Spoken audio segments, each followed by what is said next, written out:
Welcome back to CIA Declassified. To the people of the Caribbean in 1961, it was just Radio Swan, a seemingly innocent, high-powered commercial radio station broadcasting news and music. But to the CIA, it was Station W. Located on a teeny speck of coral known as Swan Island, this wasn't just a media outlet. It was the nerve center for Operation Sapata, the invasion of the Bay of Pigs. Station W was designed to be the voice of liberation, but its true mission was much more tactical. It was the only tether the agency had to the 1,400 men of Brigade 2506 as they approached the Cuban coast. The legal cover for the station was a front company called Gibraltar Steamship Corporation, which, despite its name, owned no steamships and was headquartered in a small office in New York. Declassified documents show that the CIA chose Swan Island specifically because its sovereignty was disputed between the U.S. and Honduras, creating a legal gray zone that allowed the agency to bypass international broadcasting regulations. In the months leading up to the invasion, Station W engaged in aggressive psychological warfare, broadcasting black propaganda. This included fake news reports of mass desertions in Castro's army and fabricated eyewitness accounts of internal uprisings.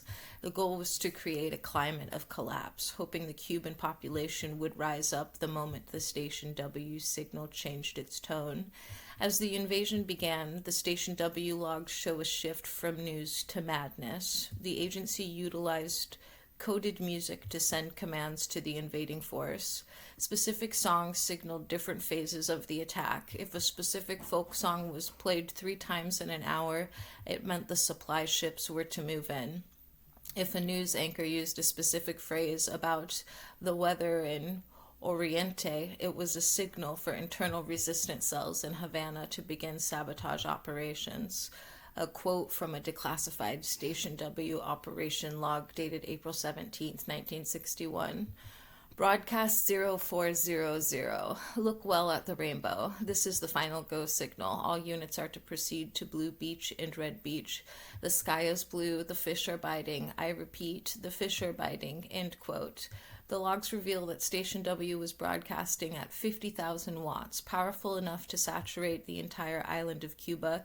However, the Cuban G2 intelligence service was already jammed into the same frequencies, leading to a radio war where both sides broadcasted conflicting orders to the same resistance groups. A quote from a CIA internal critique post-mortem. The reliance on open-air coded music proved to be a liability. The Cuban military intelligence, having monitored Radio Swan for months, correctly identified the sudden change in playlist density as a precursor to kinetic action. We broadcasted our arrival 48 hours before the first boot touched the sand, end quote. In the official history of the Bay of Pigs, the Station W communication logs from the final 6 hours are almost entirely blacked out. The heaviest redactions occurred during the period when the brigade was begging for air support.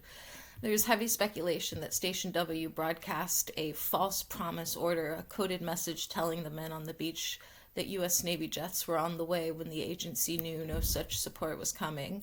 The theory suggests the redactions hide the fact that the CIA used the radio station to keep the men fighting a hopeless battle, just to buy time for the agency to destroy sensitive documents back at headquarters. Further speculation suggests the redactions cover Operation Mockingbird overlap. Some analysts believe Station W was being used to broadcast trigger phrases to deep cover assets within the Cuban government, who were actually CIA double agents. The speculation is that these assets were ordered to stay in place even as the invasion failed, and their identities are still protected by these black bars 60 years later. There is a persistent theory among historians that the redacted logs contain evidence of mutiny on the airwaves, that Station W personnel, realizing the invasion was failing, began broadcasting unauthorized pleas for help or even uncoded warnings to the ships to turn back, which would have been a direct violation of agency orders. Was Station W a success? Technically, the station was a masterpiece of clandestine broadcasting. It maintained 100% uptime during the invasion and successfully reached every target area. Operationally, however, it was a disaster of overcoding. A quote from Arthur Schlesinger Jr., White House aide, memo to JFK. The radio operations were a carnival of errors. We were sending codes that the resistance couldn't decipher, and the Cuban government was playing our own signals back to us to lure our ships into traps. We built a megaphone but forgot to make sure the right people were listening. End quote. Despite the failure of the invasion, Station W continued to broadcast as Radio Swan for years, becoming a template for the later Radio Marty operations. The most haunting legacy of Station W is its contribution to the numbers station phenomenon.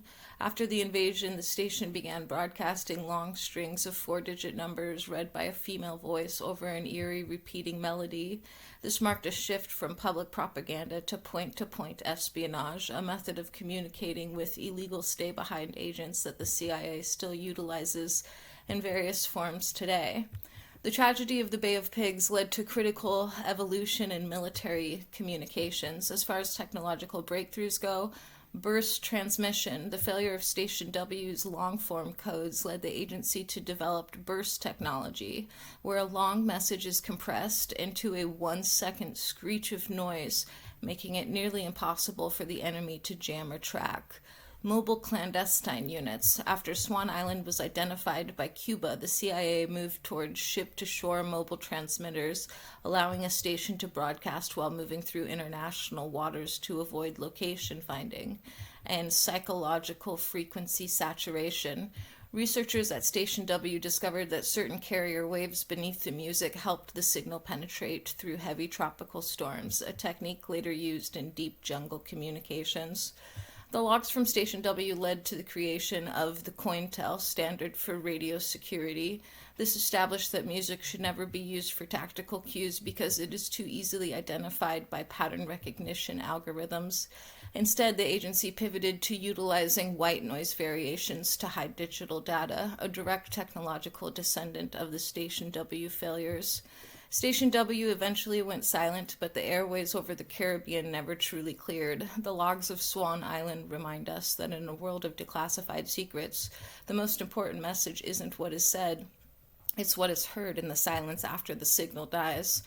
Next time on CIA Declassified, we move from the radio tower to the digital frontier. We examine Project Flaming Arrow. Can the mind break a machine? We'll look at the declassified test into whether psychics could influence computer hard drives and digital storage at a distance, from crashing servers to flipping bits in a vacuum.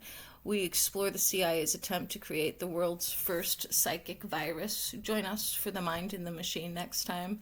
In the meantime, I'll see you in the archives.